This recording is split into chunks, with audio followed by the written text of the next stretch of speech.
There's my message. It says meeting session is being recorded, and you will get a link from this. So welcome everybody to today's webinar, Funding Beyond the Grant.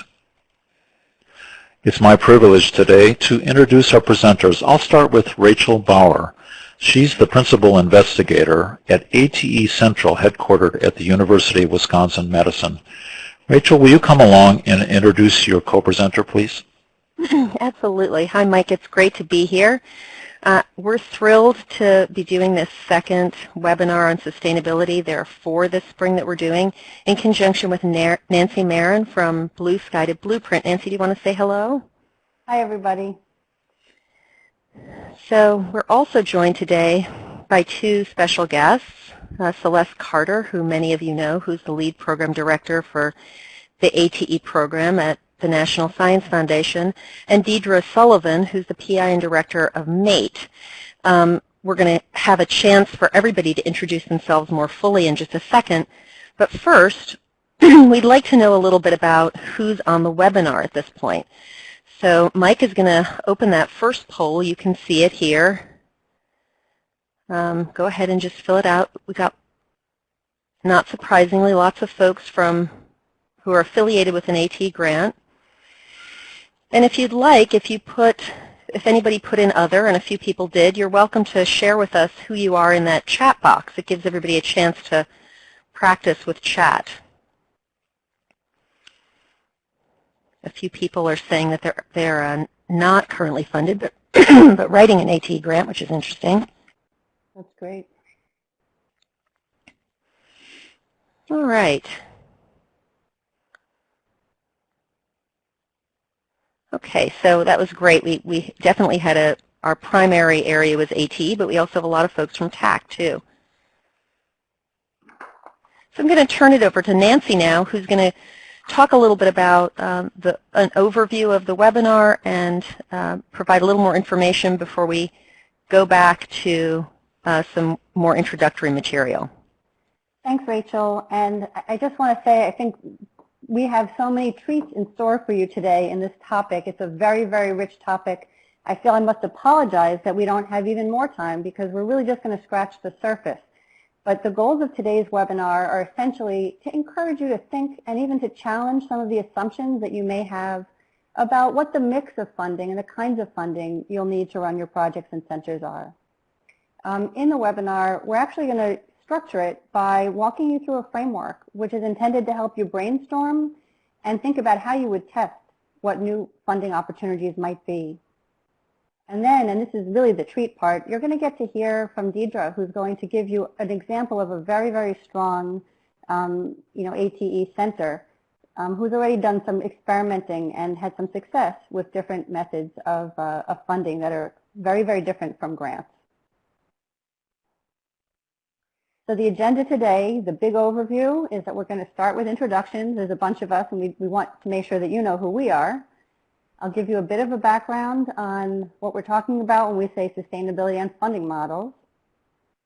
We'll walk through that framework I mentioned, which is how you will translate the value that you created into revenue. And then we'll give you a little nudge towards next steps and ways you might be able to test your assumptions. So introductions. First up is Celeste. Hi, everyone. And I'm going to try and keep this brief because, as Nancy said, we do have a pretty packed schedule for you and a lot of very interesting things to go over with you. I am one of the lead program officers on the Advanced Technological Education program here at the National Science Foundation. It's a program that is run both by the Division of Undergraduate Education and the Division on Research and Learning, which is where the grades K through 12 are covered in NSF. So if you look at ATE, it's I hope a fairly straightforward program. It's about educating technicians for the high technology fields that drive our economy. and it's been in existence since shortly after the 1992 Scientific and I always get this wrong, Advanced Technology Act was signed into law, the SATA Act. And one of the things that Congress saw as being essential was that community and technical colleges in the United States have a real role in educating entry-level technical people. So community and technical colleges have leadership roles on all projects. It's also a program about partnerships.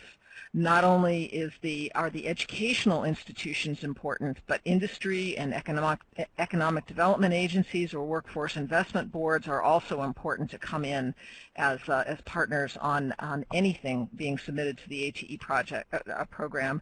And again, pathways are something that is very, very clearly seen in the portfolio of projects that ATE has supported and is supporting. Congress again said grades 7 through 12, 2- and 4-year institutions can be supported through this program. So with that very, very quick introduction to the program, I think I'm going to turn it over to Rachel. Thanks so much, Celeste. So ATE Central is one of the ATE grants that's funded under this NSF funding stream. And our primary purpose is to really amplify the impact of the ATE projects and centers. And we act as an information hub and a portal for ATE. We have a resource collection and an archive where we bring together all the materials that are developed under ATE funding and really try to give people access to the full depth and breadth of ATE materials. We also create a number of services and tools that some of you may be familiar with. And we do a lot of work around outreach and dissemination. The sustainability support, which is one of those services that we provide, came about because we really work to make sure that the tools and services that we're creating are community-driven, that they respond to an articulated need within ATE. We did a needs survey in 2011, and sustainability support was really high for everyone across the board. People really wanted to know more about how they could work on sustainability. And so we partnered with Nancy Marin, who's going to explain a little bit more about her own background in just a second, to provide workshops and webinars. And one of the things that Nancy discovered, and many of you already know, is that there's a huge amount of sustainability expertise right here within the ATE community.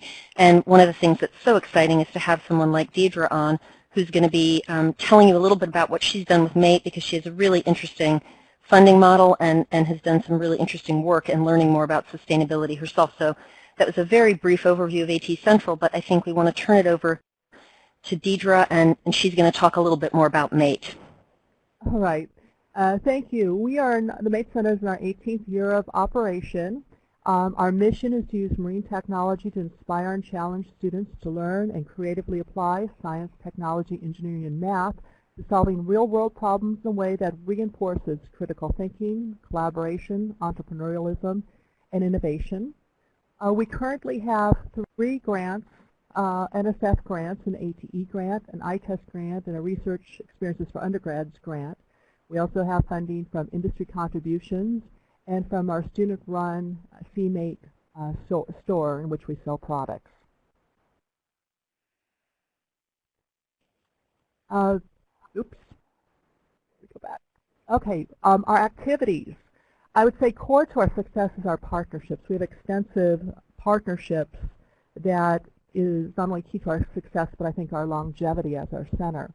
We have a variety of products, textbooks, curriculum, videos, kits. If it's something physical, we do sell it. If it's something electronic, we do give it away for free, such as the curriculum. We have at-fees internships for students. We've done extensive workforce research. We have professional development for faculty, career awareness programs, and probably what we're best known for is our underwater robotics competitions.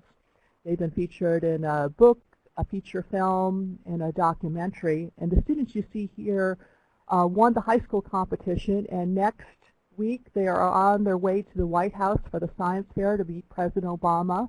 And Jill Zandy, our associate director who runs that program, is jumping up and down. She's extremely excited about that because that's kind of last-minute information.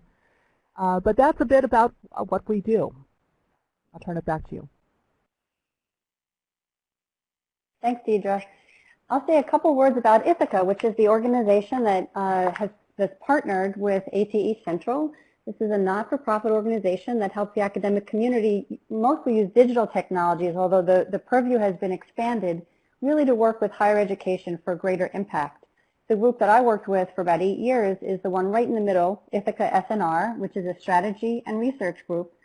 And as part of my work there, I interviewed hundreds of PIs working with digital projects and other projects to help them think about various forms of business strategy to support their projects.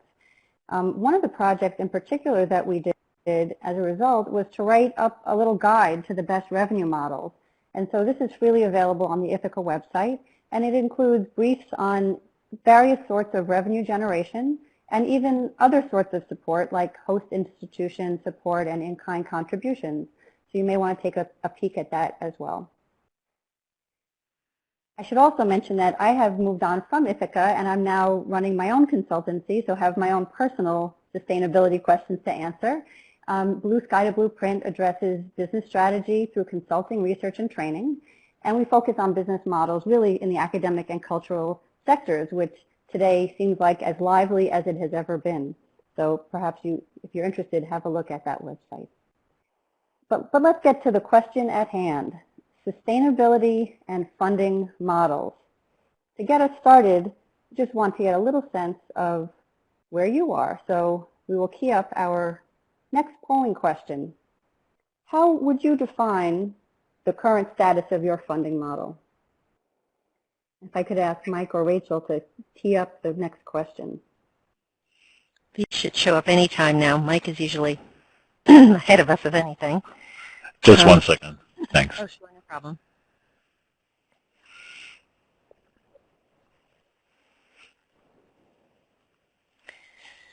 There we go. Let's see. Is that the correct one? Let me just move this down. Yeah, that's it, Mike. You've got the right one. Perfect. Okay, very good. Thank you. And people are already jumping right in. So we're just asking you how you describe your funding model. It's nice to see that most people are feeling that it's fairly stable, although we have a fair number that are feeling like it's unpredictable too.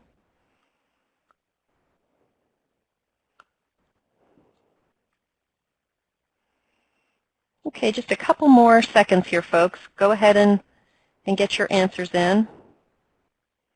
Yeah, and this is not a trick question, and just so you know, we cannot track your responses. We don't know who answered what.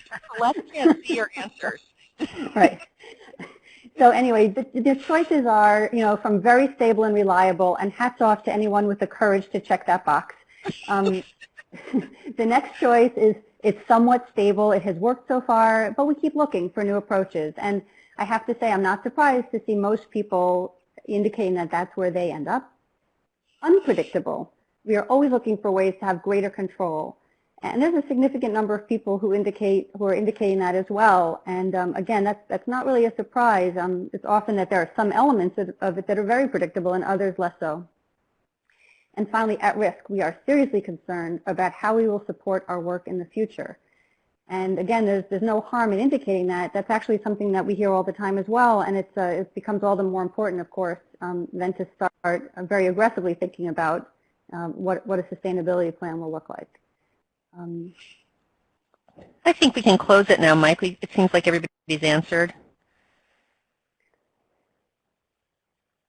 Terrific. So, I mean, the truth is that, NSF in a lot of ways itself, and I should address that because obviously these are all NSF projects, or many are, has been very consistent with this funding track. But the reason for this webinar and this topic is that there are certainly best practices available out there so that you can think about assembling a plan that builds in various sources of support. So, the first question really is why look beyond the grant? Just by way of background, if you don't know, funders themselves face a real challenge, right?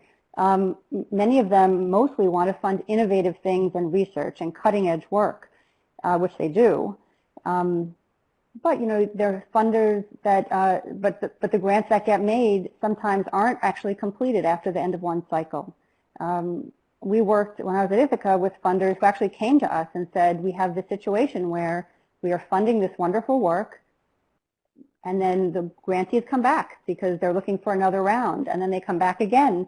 And what it does for the funders, it puts them in a tight spot, because if you continue to fund new innovation things and also continue to support older grants, the number for the funder becomes unsustainable.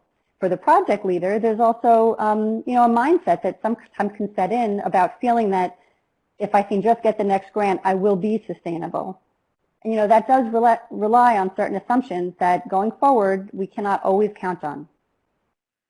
So the real question becomes, how can project leaders, whether it's a leader of a project, a bigger center, or any kind of initiative, start to take a more entrepreneurial approach to assembling funding for their work so they continue to grow over time. Sustainability depends on a couple things, but the first step is really figuring out what that long-term impact is that you really want to have.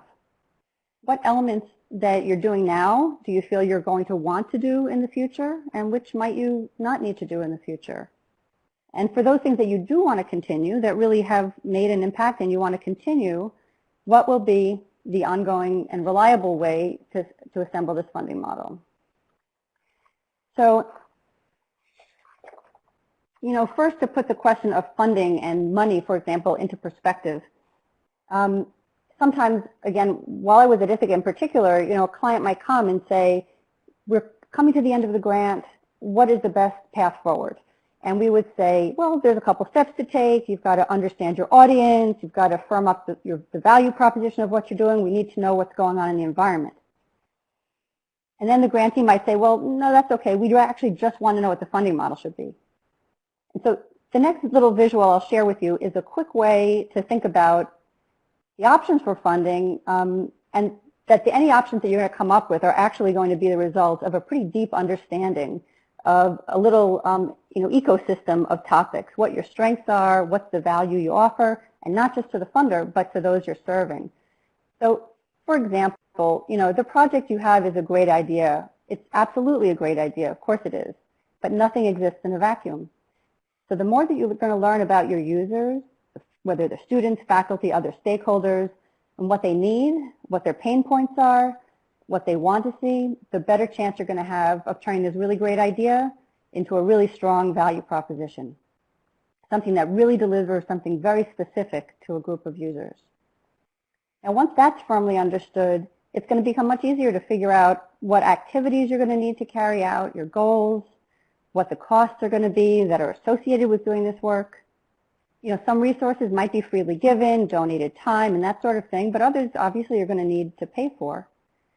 And the aim is to see this whole process of defining and then refining the value of what you do as this recurring cycle where the success you have in doing the work is going to lead to success in being able to fund the work.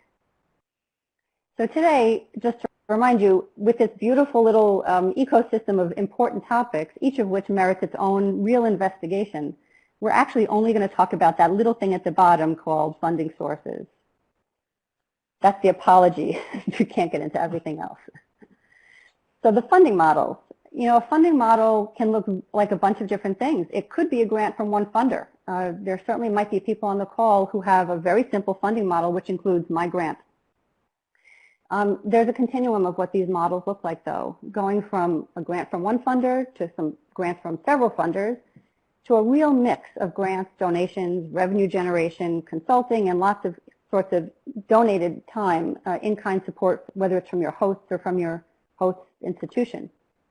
We'd like to suggest that a single grant from a single funder or a single revenue source of any kind can be pretty risky and heavily dependent on things completely out of your control.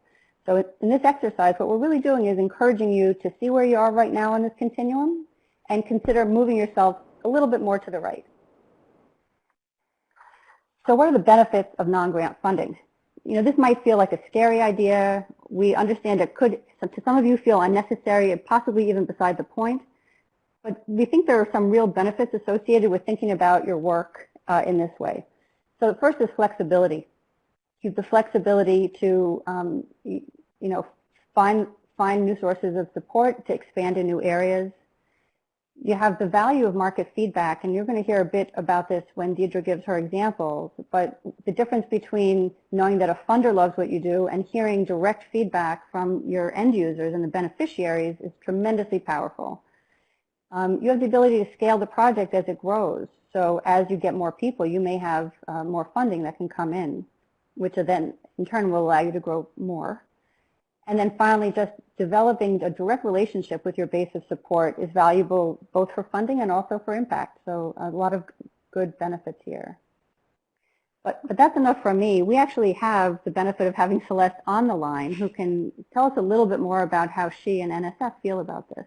So Celeste. Sure. Okay, thank you, Nancy. And I noticed one question did come in from Max about, does the National Science Foundation mandate sustainability, or is there an expectation?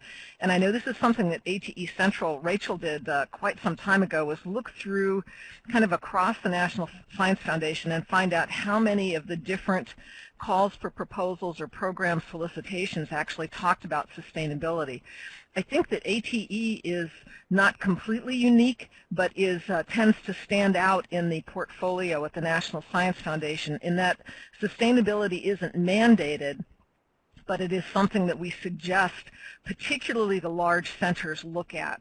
A lot of times, as you heard from Deidre already, the MATE Center has been continuously supported by the ATE program for 18 years. And that's a long time. That's a long time of continuous funding. Now, the amount of funding and the way MATE has structured itself has changed over the years, and I'm going to let Deidre tell you about that. But this is one of the points where talking about sustainability, a lot of it depends on what you want to do. What is the purpose of what is your best idea? What are you coming in to do? If you come in with a fairly defined small project where you are developing a new course that will go through your curriculum clearance, it will be listed in an institutional schedule, and your institution is going to support it as long as there is enrollment for the course. That's sustainability of one type. When you talk about some of the very large centers, they're doing something that's either on a regional or national scale, and that really changes what you would look for as far as sustainability. And I think that that's been one of the points of thinking about sustainability in the first place is, given what each center does or what large projects do, when you look at it, and again, Nancy already mentioned this, what do you think could or should be sustained? The National Science Foundation is one of the smallest federal agencies in the government, and one of the things that we really pride ourselves on is being at that cutting edge, not having as much money as the National Institutes of Health or many of the other larger agencies to continue funding people for an entire, say, career, but looking for those things that are really cutting edge, that are unique, that are transformative, and being a catalyst for change. So this is great, but it says that when you're thinking about sustainability, and in particular for this ATE program, how are you going to continue to be a catalyst when you're responding to industry and education needs? And I think that's one of the important questions. That's why sustainability is in the ATE solicitation to begin with. And I think just generating the discussion we're having today is a really important thing to have. So I'll turn it back to you, Nancy. Okay, thanks. And we're going to have, I hope you folks will continue to think of questions, because we'll have a question break in just another moment. And so if you do, type them into the chat and we'll pick them up in a couple minutes. So now Deidre is going to actually give us an example of how this has played out for her. Okay, thank you. First of all, I must really thank the ATE program, because they have been our longest and most continuous source of funding. So when you look at this chart, the blue at the bottom is our ATE funding. We started out as a National Center of Excellence, and really with any center, your mission is to do something really unique and transformative, do something different that truly adds value to education. And so we really focused that our first few years, and you can see by about 2000, 2001, we started diversifying our funding. seeking other grants over time, then doing some consulting, seeking industry and professional society donations in the light green. You can see we have a bit of mate in-kind and community in-kind. So what in-kind is, these are, it could be industry mentors, mentors for internships, it can be equipment, it can be facilities, not actual money given to us, but services and goods that are shared with us that really extend our reach tremendously. We also have Make Community in Kind. These are things that are given, we facilitate, but they're given to our partners. They don't come directly to us. We facilitate, it goes to our partners, and they're able to leverage their reach through mentors and facilities and a variety of materials and resources. So over time, at the top, you see our different grants. So we, when you get grants, we're very, very successful at getting grants. But grants don't last forever, and programs don't last forever. So for instance, we had an NSF 2 grants, Center for Ocean Science Education Excellence. It lasted over 10 years, but that program is done. We also received a number of grants from NOAA, NASA, the Office of Naval Research, and what was the Mineral Management Service, for doing a lot of intensive workforce research and studies. Those programs don't exist anymore. We currently have ITEST grants geared at secondary education. We had one, now we have another, but that funding will end. You see the CMATE, that is our source sales. You see that's the only one that has an arrow that continues into the future. Everything else is finite. And so when you look at this change over time, you can see on the left side, one funding source, a very, very simple center that can really focus on doing lots of work. On the right, many different funding sources, a much, much more diversified and complicated center. And I want you to focus on that dark line, really the real dollars. And how does our real dollars fluctuate over time? Because that really tells you how are we able to staff our center to fulfill our mission. And you can see in 2013 we had a little bit of a crisis year. So let me go into that a little bit more. All right, so here a simplified version. We have our sustainability model. We're very good at writing grants, and we thought there was a lot of grants out there, and we've just continued to write grants. We had our choice of a variety. The funding world has changed a lot. There's not nearly the opportunities that we saw, say, pre-recession. So over time, the red line is representing the growth in the number of people we work with, the number we serve. We serve more and more people every year, but actually, in that last diagram, it looked like our funding model was pretty good. But first of all, let me say, $1 million in 1997 is not the same as $1 million today. Also, over our 18 years, our indirect rate has gone from 8% to 24% to 40%. And I'll have to say in the last few years, NSF, in issuing grants, there's been a bit of a lag, so we started with our last 2 grants after our projected start date, which again is a lag in funding. So in 2013, we had so many fantastic things going on, books, movies, a variety of just really exciting things. We're serving more people than ever, and all the staff are taking significant salary cuts because we had a lag in funding. And we said, we're really successful, but I think our success is killing us. And that's when we had this realization we needed this reliable source of income that can grow as we can grow. And really, no matter how good you are, and you have a program that is growing and fantastic, NSF or any federal agency is not going to fund the same thing over and over again. And you really need to figure out, how do we sustain that over time? So I'll turn it back to you, Nancy. Well, Deirdre, this is great. And actually, this is our question break. And I always have a million questions, but I'll leave it to our audience. I'm going to put this slide back up here because I think there's a lot to dig into. Folks have any questions for either Deirdre or Celeste? Nancy, it's Mike. We do have a question that has come in by email. Deirdre, the question says, What sort of cut does your institution take for supporting you? You mentioned indirects, but do you have any special arrangement that maybe they return some of those indirects to you, or they're trying to get at what does your institution take of your very interesting funding model here? Right. So they do take 24%. It recently has gone up to 40%. We are negotiating to get a little bit back in different ways. But one thing I have to say that we are expanding and we are taking over a lot more space at the college, especially for our student workshop and where we build and create new things. So we are expanding here physically. But okay. it's always, our college is having huge financial problems.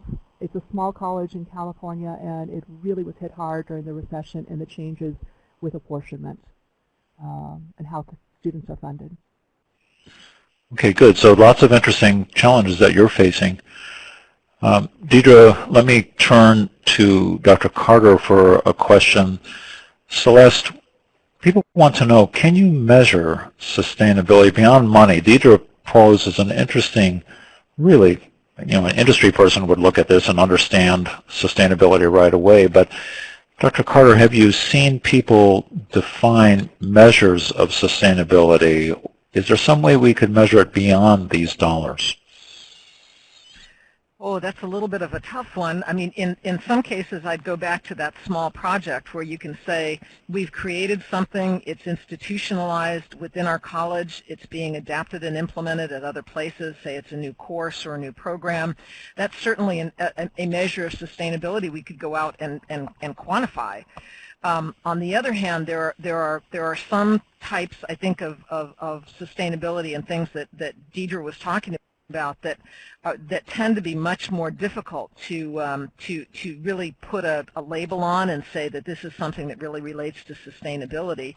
And again, part of it depends on what was the original intent. Do you want to keep a center going? Do you want a project to continue to grow? Let's say you have a project where you're doing teacher professional development and you see that you need to do it for a long period of time. That's one where you might, you're going to have to come in and think about diversifying the sources of funding, because it would be hard to come into ATE and say, please keep funding us, we're doing a really good job. Right. That's a tough one. Right. And Deidre, this is Nancy. Go ahead, Nancy. I was going to ask you the same question. Go ahead. And I actually had a question for you. I mean, what I love about this chart is that it always looks like it was perfectly planned out from year one that you would grow into this beautiful, rainbow of different funding sources, but I'm sure it didn't feel that way back in 2000, even 2002 or 3. Do you remember back to what prompted you to first start putting those green things in your charts? I mean, what prompted you to diversify away from entirely grants to something else?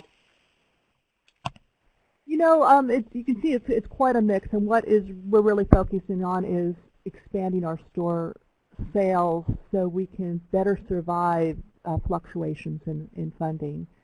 But no, there wasn't a master plan to this. We went with what felt right, and when we first got our ATE grant, we really focused very heavily on defining the marine technical workforce, and that really established us as an expert that allowed us to seek other grants from NOAA, NASA, Office of Naval Research. When we started the ROV competition, it was the Marine Technology Society coming to us. We would go to all their conferences, we would have booths, we would share sessions, and we were trying to understand what are their pains. And they said, we have lots of money we want to give to students, and no one applies for our scholarships. So we said, we can help with that. And kind of through a lot of discussions, the ROV competition idea was born. Now they have lots of students that apply for their scholarships, which is great for them, it's great for the students. So we kind of went with what felt good over time until 2013. Then we said, this is not working. We have to be far more strategic in how we bring in money. And we really had, if you want to say, our come to Jesus moment at that point. And we have structured our center much differently since then. Right, and I'd like to underline what you first said is really important. I mean, we're not looking, and certainly wouldn't encourage any grant-funded projects to just kind of try to glom on some interesting revenue generation onto the side. This seems to have developed in its first days in a very kind of organic way that was purely zeroed in, still on the original goals of your project, you know, which was right. So, and by virtue of proving out the value, certain funding options became viable. So, and I'd like more. So, could I point out one thing too? This is Celeste. I'd like to, if you can jump back to that slide. One of the things Deidre said was that they saw as the need to increase their store sales, and this is something that's a little bit of a problem with National Science Foundation funding, because there are regulations in place at the National Science Foundation that it's great if you are producing revenue, but all of the revenue that is produced while you have federal dollars, every dollar of the revenue has to be spent before your next federal dollar has been spent. So eventually you could run into a, if your store keeps growing exponentially, you could potentially end up at a point where that's the only funds that are outgoing. You're not able to use your ATE funds, and eventually the United States Treasury is going to ask you to return those federal dollars. This is a problem with some of the people within the ATE program who have large sources of revenue, and there isn't really a good fix for it at this point. It seems a little bit like a catch-22, because NSF does like to see products or research going to a product. So I wanted to bring that up now while this slide is up. And Deidre, would you just briefly like to respond to how you handle that? Because that's a genuinely tricky situation, and yet you've still found that this is an important avenue to pursue. So how do you handle it with Nate? Honestly, not well. It is really, really challenging, and it's a huge problem, and that's why I'm so delighted to be on this call with Celeste, so she really understands that. You know, I feel like we're successful. We do many things well. I see a Mate Center 10 and 20 years from now, and I think it'll be entirely self-supporting with grants to do special, unique projects. But to get from here to there is challenging. I see one of the questions, are we a separate 501c3? We're setting one up, but it's not to say that we can just funnel all those funds and through our student-run store into that. We are setting up a nonprofit to bring in more industry donations and other types of foundation types of grants that you can get as a nonprofit that we're not currently eligible for.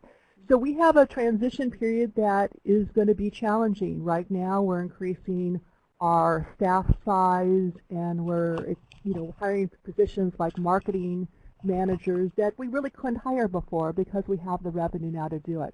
But I'm not saying this is the perfect way. There's a lot of problems with this, but I feel we need to charge forward in this direction if we're going to be around 20 years from now.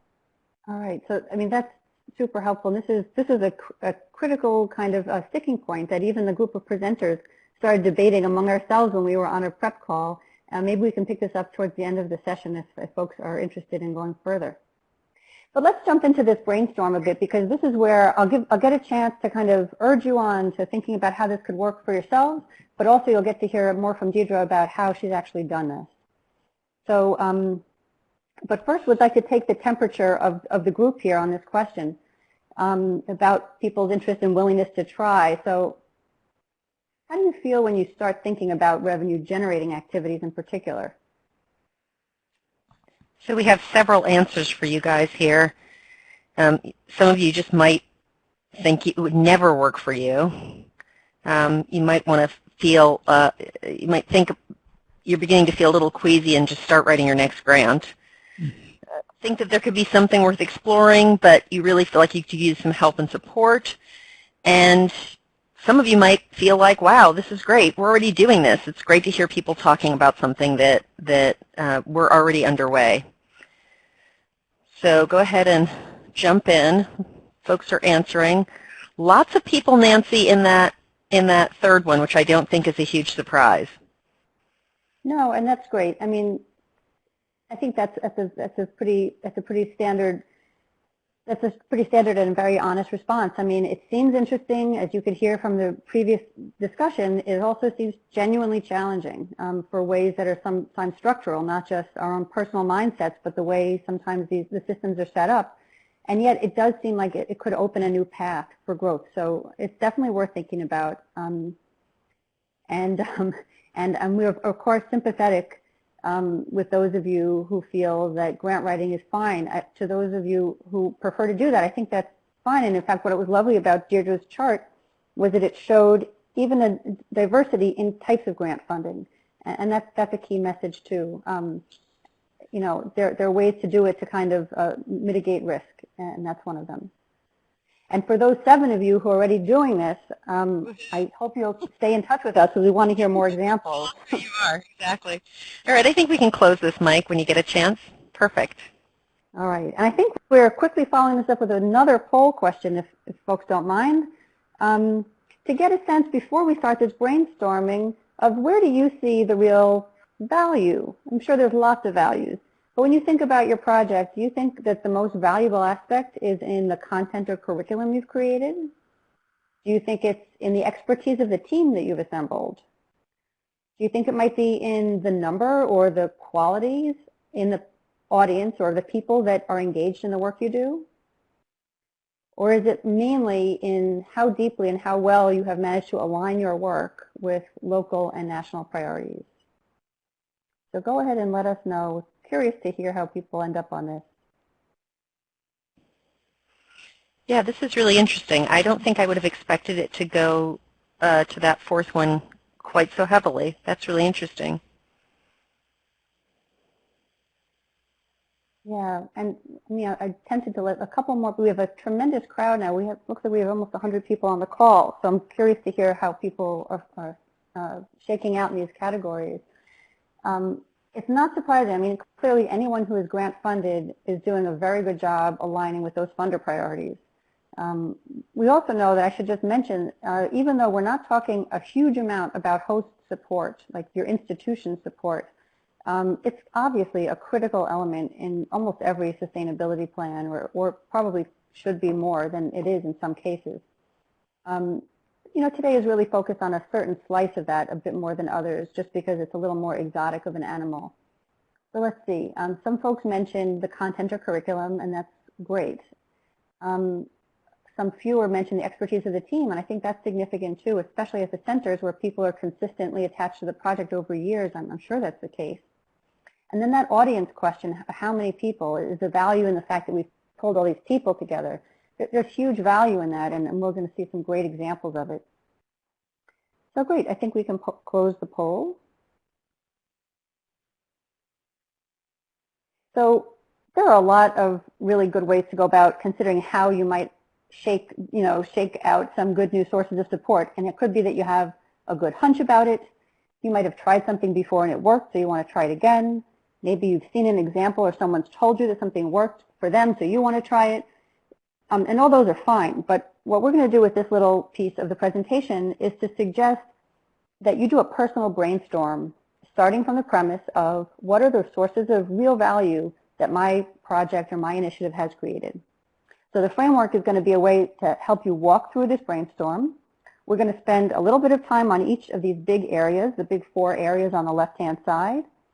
And this is the real treat of the day, is that then you're going to hear Deirdre's examples, and for a few of these at least, of how the MATE project has been able to experiment and succeed with some of them. And finally, at this point, this is taken from the Ithaca report on best revenue models that we published a couple of years ago. So I'd send people back to that if they want a little bit more detail and some further reading. So let's look at content first. Folks mentioned that some people felt that this was their strength, and my guess is for this group, we are talking about things like curriculum. It could be learning modules, learning objects, which could take any kinds of form of, written things, video things, things that are online, books that people have written. It could be training materials you've developed. So in terms of content, if that's where your value is, you have a few options. You can sell it. You can ask people to subscribe to it. You can license it. And I'd like to point out on the right-hand column of this chart, I included a little reminder. I know a lot of people are very, very interested and concerned in making sure that, particularly for grant-funded projects, that the outputs are made as widely available as possible. So I just included a little reminder of which of these methods of revenue generation are compatible with open access mandates. That is a question and a concern for you.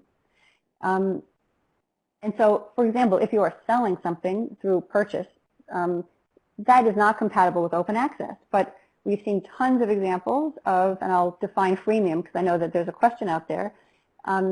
Let's say you publish something and you create some material and you make it freely available on your website. That often will fulfill an open access mandate. Anyone with an internet connection can view it. However, if you then take that information, you might edit it, you might put it into a book, you might create, instead of free-flowing text, a formatted PDF file. If you change or transform it in some way, you then may be able to sell it. And we've seen plenty of examples where that happens. So freemium suggests taking something that is free at its core, but adding value to it in a way that people are willing to pay for. So that's our content example. Now I think Deidre is going to share a specific case of something. It's maybe not their most exciting example of revenue generation, but one that's worked for them. So Deidre. Yeah, we took 10 years to produce the best textbook we could possibly imagine. We weren't really, our goal was not to make money. Of course, if I were to do it again, I would have thought about this very differently.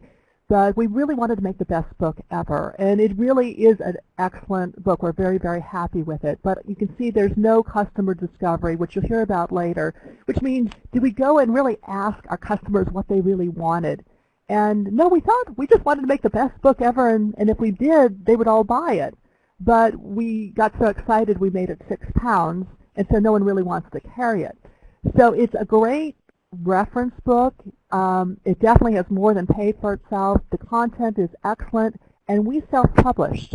So it means we own everything, and so to be able to produce a variety of derivative products from this, we can continue to do far into the future.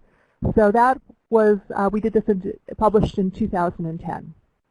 So that was our first big textbook, and we will never be doing a project like that again. Although it is interesting to hear that you're thinking about ways that this huge piece of work can then be repurposed. Is that accurate? Oh, we think it's extremely valuable to us, and the amount of revenue it will generate in the future in derivative products will be tremendous. Yeah, that's wonderful. So on the content question, there's a couple of things you might want to ask. Like, in doing your work, have you created something that is really unique?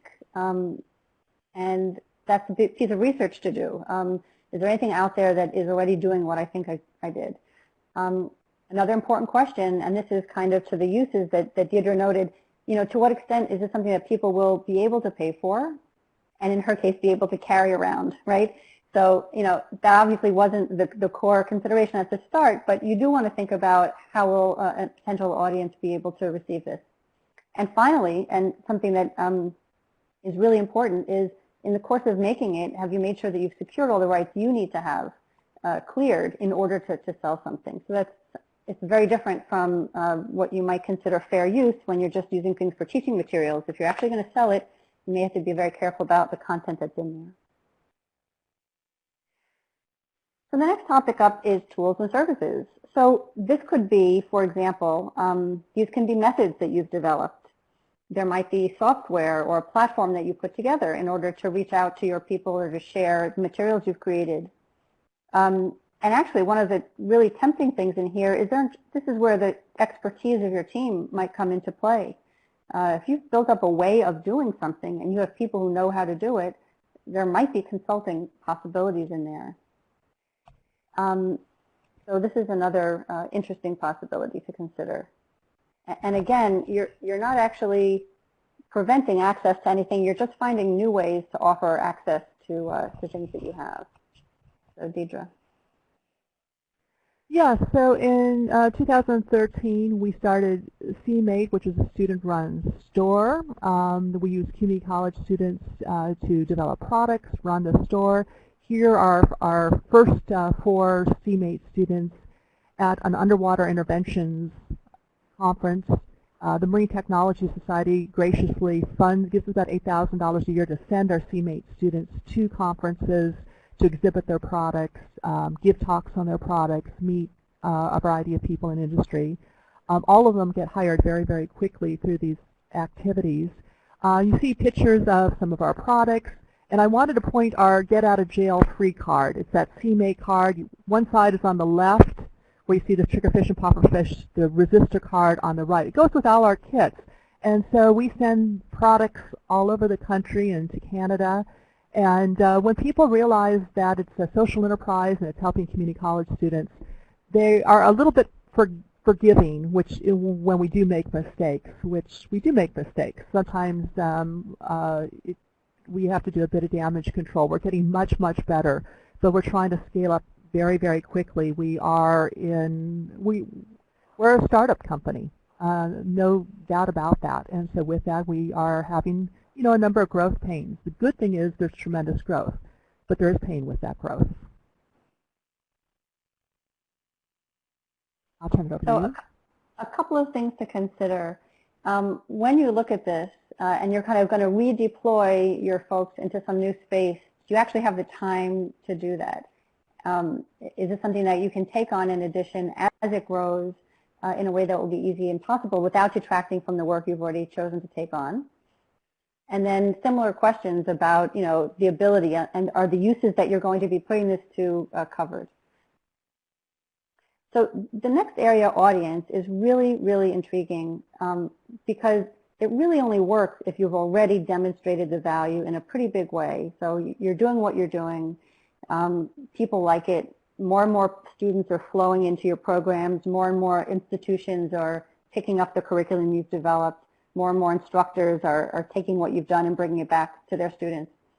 So you really have to have proven yourself in that space first, and then all of a sudden these other things become possible. So Deidre has a nifty example to share on this too. Yeah, our industry sponsors. It fluctuates from one year to the next. This is what our revenue from industry sponsorship was this past year, $162,800 in kind, $800,000 in kind. One thing about industry sponsors, they like to fund students. They don't like to fund staff and operations. It's much easier to raise money for student activities. Our sponsors are closely tied to oil and gas, and so prices are down now. We don't expect as much in revenue this next year. Our ROV competition allows us, because it is quite sexy, it allows industry sponsors to want to be involved. And what's interesting is you see there is a lot of industry sponsors. We take this poster with us everywhere we go. It goes in magazines. And this is what you want to hear at a conference. Someone walks by, they see all their competitors' names up there, and they go, how do I get on here?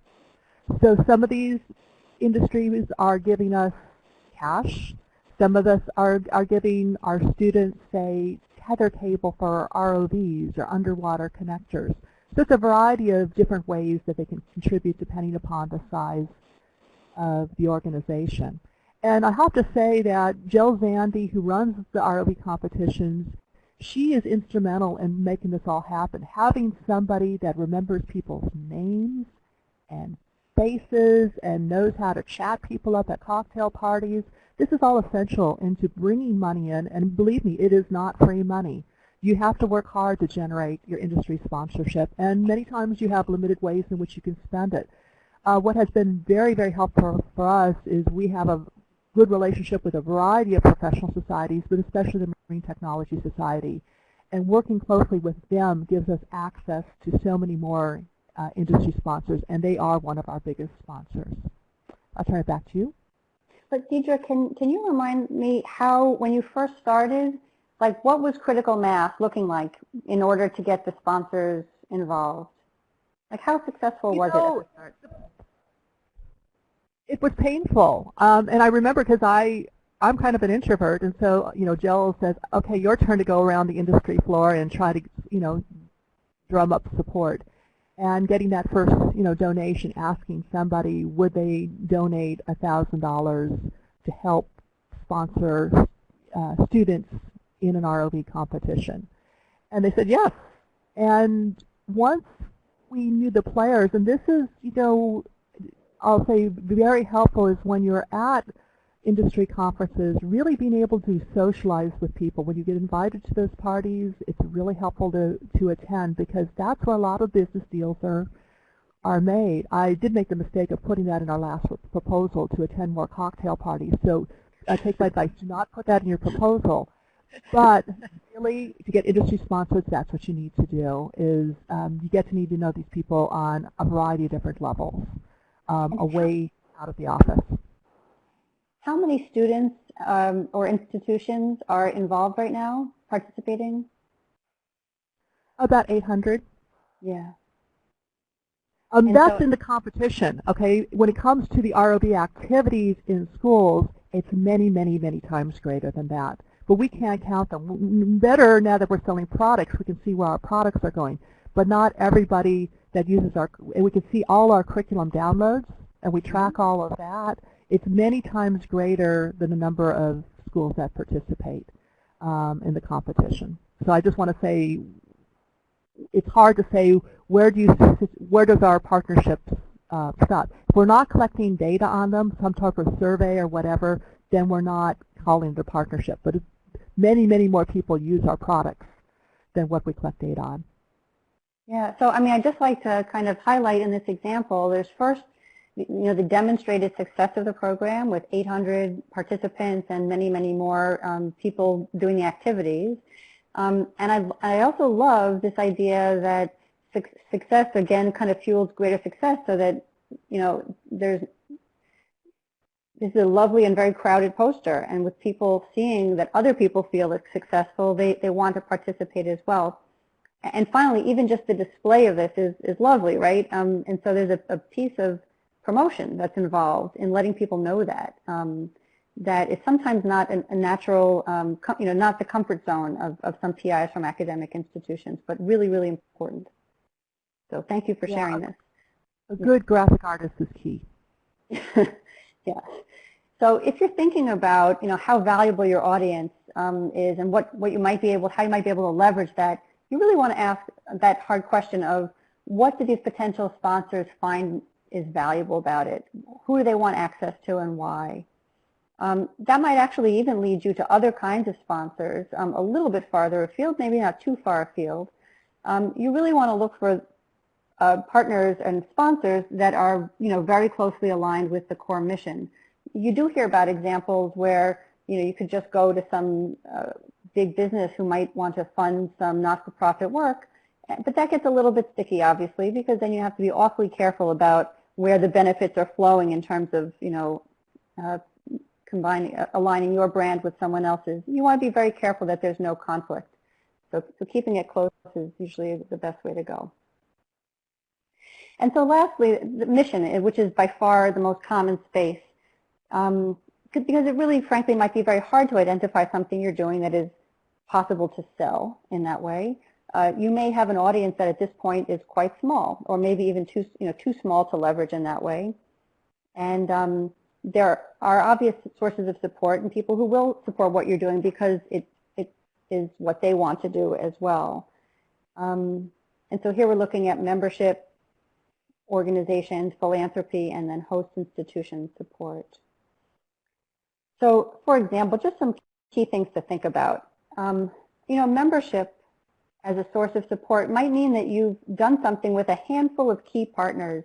If you're at an academic institution, it might turn out that the real value of what you're doing is to other academic institutions, and maybe it's just a relatively small group. How devoted are they? How much do they depend on what it is you do? Is this possibly the basis for some kind of a membership group that can fund the work itself? For philanthropy, again, everyone who's on this call knows quite a bit about that already. In terms of grants, how well do you know how your aims are aligning with those of your funder? And are there other funders that you might be able to look at as well? And then host institution support, and again with my apologies because this alone could easily be a session just to talk about the role that your institution can play. But in order to think about that, the single key question is how does your work contribute to the university's goals and their strategic directions? I've heard some stories that are nothing less than heartbreaking, where a very successful leader of an initiative will say, I have a terrific reputation in the bigger world that I'm working in, but my university doesn't really get what I do. And that obviously is an area to work on because the host institution, in some of the studies that I've done in the past, is often a very, very important backstop when other things don't work. But enough of me. So questions for a funder or for the funder. This I feel like a narrow question, but we'll start with this and we'll see where we go. I wonder what your thoughts are, Celeste, on reasons to do some of this experimentation that we've just been talking about. Does this seem like a direction that is fruitful? Yeah, I definitely think it is. Again, it's going to depend on who your audience is and what your audience expects from you. I know with the Department of Labor TACT program, I field quite a few emails these days from people who have had that level of funding, but that was a 4-year program, and it was not renewed. So people are saying, look, I got all these great things started, and gee, what do I do now?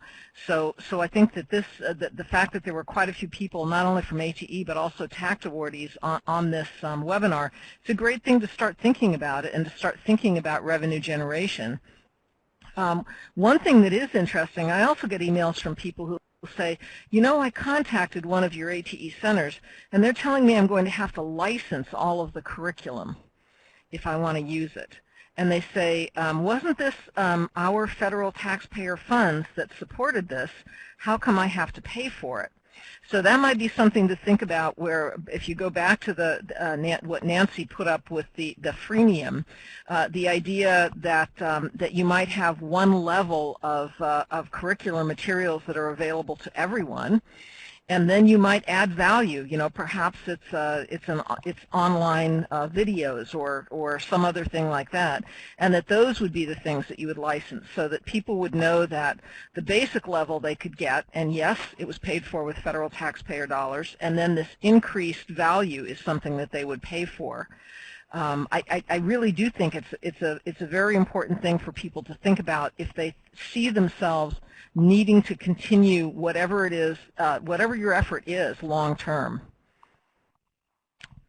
And I'm not sure as far as experimenting with it. We've had, as you heard from Deidre already, CMATE is growing exponentially. It's really growing quickly, but you run into that problem with federal funds and revenue coming in. I know there was one question, I think Carol asked it, saying, so do those revenue dollars have to be spent just on project goals and objectives? And I think from Deidre's answer, the answer there is really no. In part, yes, but one of the things that you can't do with federal funds is go out and get a marketing person. And yet that can be one of the most important things that you want to do. I know when I had a biotechnology program, I had it for close to 15 years, and I would get students walking onto the campus in years 12 and 13 saying, well, gee, I didn't know you had a biotech program here. How long has this been around? Is this new? So marketing, we aren't marketing and PR people. That's a very special kind of disciplinary area. And so things like that are important to think about. How do you get the word out? In addition to the networking that Deidre's saying. I love that. How many cocktail parties have you gone to, Deidre? But that's yet another thing to think about. The other one is the in-kind contributions from industry. Industry, because ATE works so closely in partnership with industry, I really do think that they see that there's a real buy-in for them to contribute, but a lot of times it's in-kind contributions. I used to get calls saying, hey, we have pallets of centrifuge tubes or micropipette tips, and they're going in the dumpster tomorrow night. If you want to show up with a truck, they're all yours for free. And then you price all that out, and one of the things I'd go to my administration with would be, I'd say, hey, you may not count this as direct revenue generation, but not only am I supporting my program, I'm also supporting all of the microbiology courses that are going on at the institution. So that's something you can use with your administrators. And there's a lot of different examples. I mean, that's a great example, and I think what you're also saying there is, even if it's in kind, quantifying it is huge, because that there is a financial argument to make about the costs you don't have to incur. That's right. Yeah, by virtue of that. So, I mean, are there other questions that folks have? I'm scanning the chat window to see if people have specific questions. I saw a question from Max. Yeah. Oh, this is Deidre. I see a question from Max about risk mitigation strategies. And it's a very, very good question, because when you run an organization, you have a number of staff that are aligned on your center to pay their mortgages and a variety of, put their kids in college. How do we do this? The way it's set up now, in Celeste pretty outlined that program income is very challenging to deal with. And so do we have 6 months in the bank? We do, depending upon which month it is. Come October, when you have to declare program income, we have to empty the bank. And so it does make a number of challenges, but I thought that was worth addressing. And also, whether or not to sell products. For a long time, we resisted that selling products. For a long time, I'll say way too long. But what we do is we make lots and lots of stuff, videos, curriculum free on the website. If people are taking something physical like a textbook, you can't give textbooks away. They're way too expensive. A $600 robotics kit. If it's something physical, we sell it. Right now, if it's electronic, we give it away. That may change in the future, but that's how we distinguish it right now, given that we're largely funded by NSF. Thanks, Deidre. There was one other question, Nancy, that somebody asked quite a while ago, and I just want, because we were talking about this, someone had asked Celeste if the funds, and I think what this person is asking are the funds that Deidre is talking about, these extra funds that are generated. Did those have to be spent only in sort of quote-unquote allowable activities within the project funded by NSF? So in other words, if you're making money, could you then use that money for other things like marketing? I think that's what's being asked, Celeste. Right, and that was what I was trying to answer with what Deidre was telling you, is that given the fact that there's revenue coming in through the CMATE store, she's now able to go out and hire someone in marketing so that it's a startup. CMATE could grow and grow and grow. That revenue funds are being spent. Are they being spent on direct support of the ROV competition or on her salary at Monterey Peninsula College? No, but when you think about what you want to look for with sustainability, using those funds for marketing, I think, is a really smart thing to do. Okay, perfect. Thanks. Terrific. So we are going to, let's continue on. We'd just like to wrap this up with some thoughts about what you might do next. And some ideas for next steps for you. So to determine if this is going to work, what do you think you need to do next? Do you need to figure out how it appeals to your customers and users? Do you need to figure out what similar offerings already exist out there? Do you feel like you're going to have to determine what it's going to cost to set it up and run it? And you need to evaluate the risks and benefits of taking this on. And then, indeed, you need to do all the above. So, Nancy, we did leave off cocktail parties, which I'm very, very upset about. I love this. It opens up a whole new world. It really does. I'm loving this sustainability work more and more. So, and I'll also point out that I've seen the word marketing called, I've seen it called outreach, I've seen it called recruitment, I've seen it called a lot of things. Right. So it can take, I mean, hiring an ad firm is probably off the table. But a lot of these other activities, which is called deeply understanding my user base and how to talk to them and when and how to find them I think is definitely within the mission. And so long as it's done in terms of a strategy to increase impact, I'm pretty sure there are ways that it can get done. The other piece is a shame because the beautiful graphic design is also pretty good. Okay, so let's close this because I want to make sure we have time to get through the program, but clearly you all deeply feel that these are all important things. So now the hard part is, how do you get that done? So I'm going to, again, tease a little bit here because I'm going to mention it and then we're going to move on, but I will tell you that these are things we are going to cover in the next webinars, at least, you know, a first taste of it. So the first thing you want to do is, you've written down, hopefully after this call, a quick list of things that might work for you. I would put that in the category of an assumption, or if we're all scientists here, it can be a hypothesis. Here's what I think could work. I believe if I do this, then I might generate some funds. But to really test if it's going to work, we recommend you actually develop this understanding of who the audience is. You may be doing surveys. I know you do an awful lot of evaluation, but there's a certain kind of face-to-face work and conversations with users that's very, very important, paired with understanding what the scope of that user base might be. So Deidre's going to talk to us a little bit about that because she's had a taste of what this research can look like. A competitive review is really a chance to figure out, again, you know, I think what I do is great. I'm sure no one does anything like it, but actually let's look around to make sure I'm right about that. Because if nothing else, it can show you what some competition is, who else might be out there trying to do the same thing you are, but it also can show you who some potential partners might be in this space. And once you've done those two things, you've actually got the tools to go back and say, well, some other folks are in this space, but what's really special about what I do is blank. And that's going to get you much closer to a very, very strong value proposition. At that next stage, once you gather that information, you'll be in a much better position to have a sense of which of these ideas is most likely to be worth the investment. So Deirdre, I know we're getting awfully close to the end, but could you just tell us briefly a little bit about the experience you had and the depth you were able to get in looking at market size and value proposition?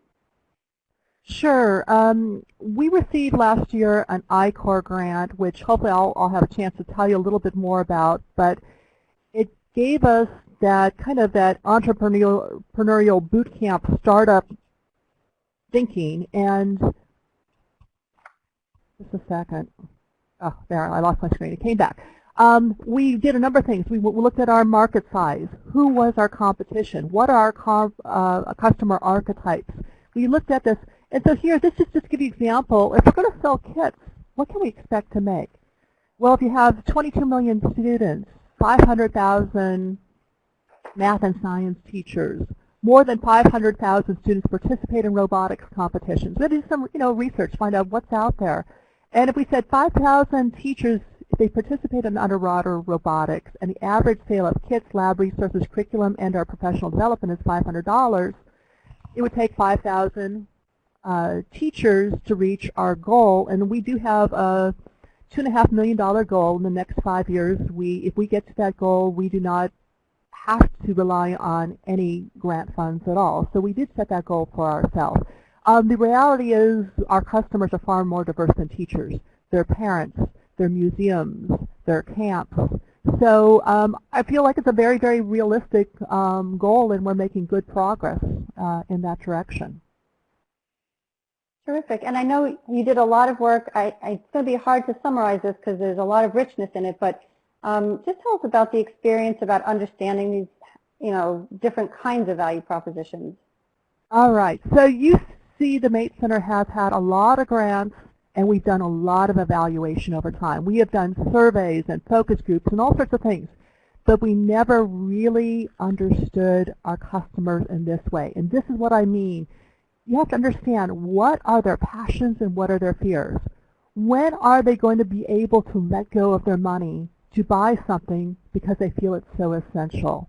And learning to listen to people in that way is very different. If you say, hey, I'm developing this product that's going to cost so and such dollars, do you think you have money to spend on it? If you ask people if they have money, they will always say no, they do not have money. But let me tell you, there's a lot of money in education. Look at the big players in education, at least in robotics competitions, in textbooks, a variety of things. there's lots of money in education. I'll say there's not nearly as much money in community college education. It's really in K-12 as I see it. But these are value propositions, and these are just a few of them. But here, parents, when are they going to spend money? Many parents have this huge fear their children are not being taught STEM concepts in their formal education program that they believe are critical to future success. When they have that fear, they will spend money. Getting experiences that can lead to scholarships, internships, and college entry. And I'll say also gainful employment later on. Again, if they think this experience is going to help with that, they will spend money on it. Teachers. Teachers, not all, but very, okay, I'll let go there. Well, so, and I'll just point out that everyone's going to have a different list, but being able to kind of choose through this and create the one that maps to what you're doing and what your audience cares about is going to be a really big deal. I'm going to sum up, and then we're going to keep going. We have a couple more things we'd like to share with you if you will stick with us through 2:30. But the key takeaways from what we've just done is that single source funding is a little risky. We'd love to see a lot of these major initiatives, especially the ones that you want to keep running, to have a little bit of diversity in the sources. This market feedback, especially what Deirdre's just been telling us about, is really, really powerful. It's not just for money, it's also for being informed about how your work is resonating. And then the funding sources that we're looking at, again, this is not just, not just free money. Almost everything we've talked about, whether it's revenue generation or even donated things, actually costs something. It certainly costs time to bring it in. So we'd like to encourage folks to consider both the risk and the reward, but definitely to start testing. There's certainly ways to get started testing.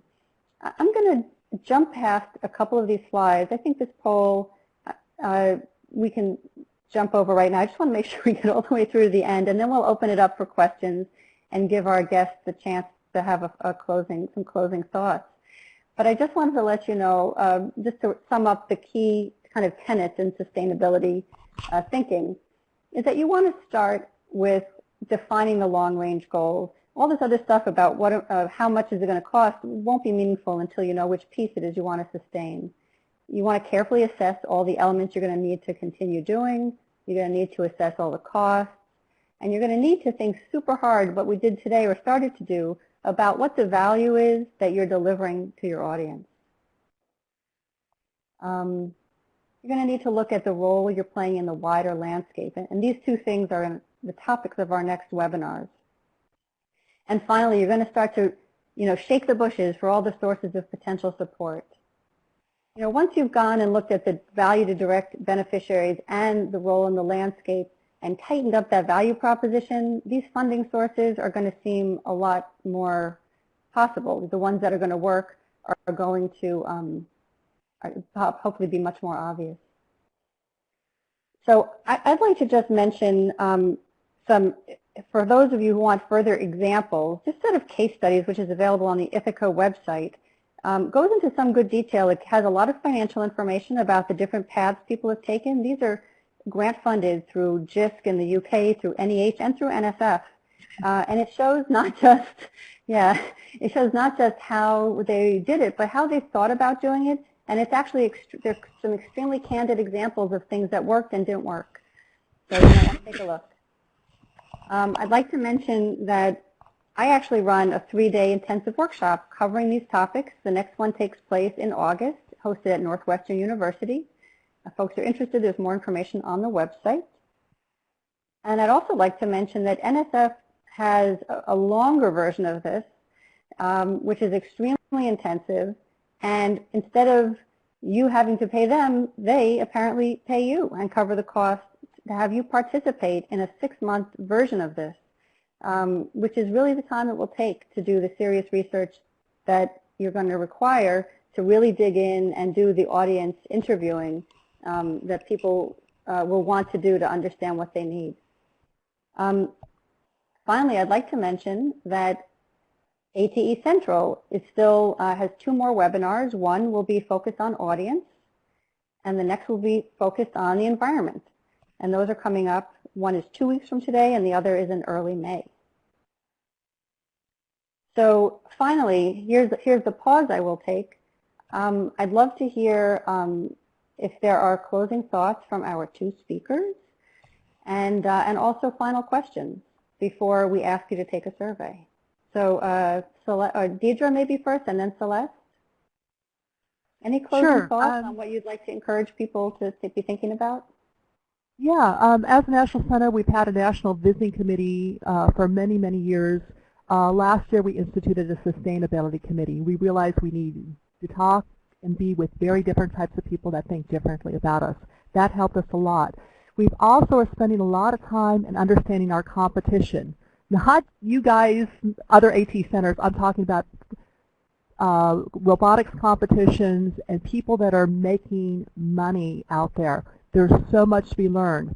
Everyone that's a nonprofit that does something similar to us, we are, if it's close enough, we're pulling their tax records. We are trying to understand how are they doing this successfully. So there's a lot to be learned there. Lastly, program income is a huge obstacle in making this transition from a grant-funded center to a self-sustaining center. And it's something that I'm glad that, Celeste is here to really, listen and understand this. But I think for anybody that is thinking about scaling up the sale of products and services, when you do it significantly, it's going to be very, very challenging. And so I think we all need to work together and work with NSF to find a better way to handle the program income so we can really spend our money wisely at the time that we need to spend it and not just empty the bank accounts every October. Thanks, Deidre. And Celeste, do you have some closing thoughts? Sure. Just to say that you've heard Deidre's story, and she's in the midst of this transition. There are a few of the ATE centers that are completely sustainable, with self-sustaining without NSF funding support. And I thought I might mention that. One is Mike Lasecki is our host today. And his center, the Maytech Center, is now completely supported within the Maricopa Community College District. Another one in Texas is the Center on Process Technology, the CAP Center. And then I couldn't remember it when we were doing the immediate discussion of getting ready for this webinar, but quite some time ago, there was a principal investigator of a project on developing biotechnology laboratory techniques books. So the end of that project was publishing 2 books, which then went for sale. What this PI did after the project closed was he actually started his own company to build kits to support all of the laboratory techniques that were in those books, and that's the Edvotech company. It's still around. So I think the PI, Jack Chirkigian, is I still see him at microbiology conferences and things like that, and the company's been going strong for a long time now.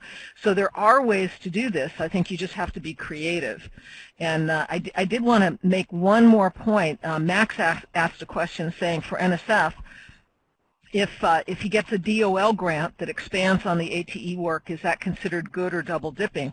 If it were identical to the work that you were doing for ATE, that would probably be an example of double dipping. You are supposed to tell people when you are submitting results of prior support or on your current and pending support forms, you'd have that listed.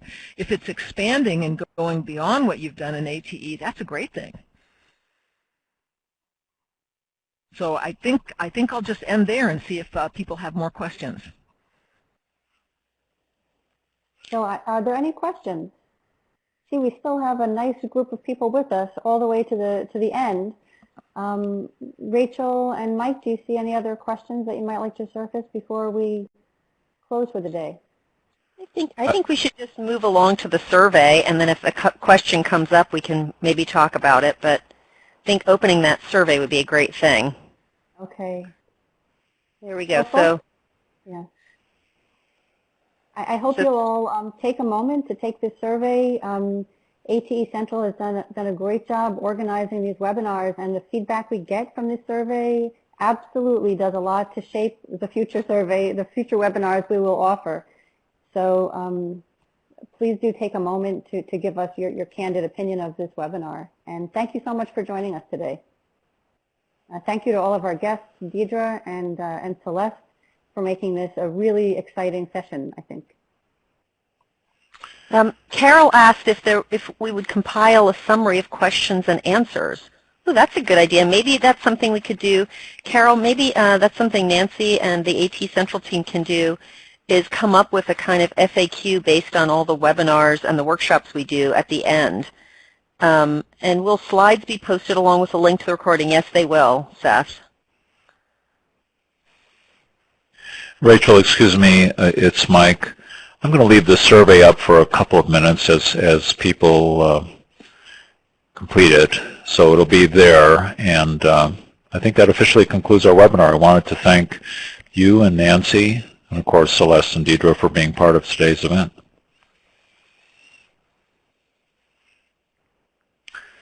So thanks everyone. I'm going to go ahead and that'll conclude the recording, and I'll leave the survey up. The survey does open in a separate window, just for your information.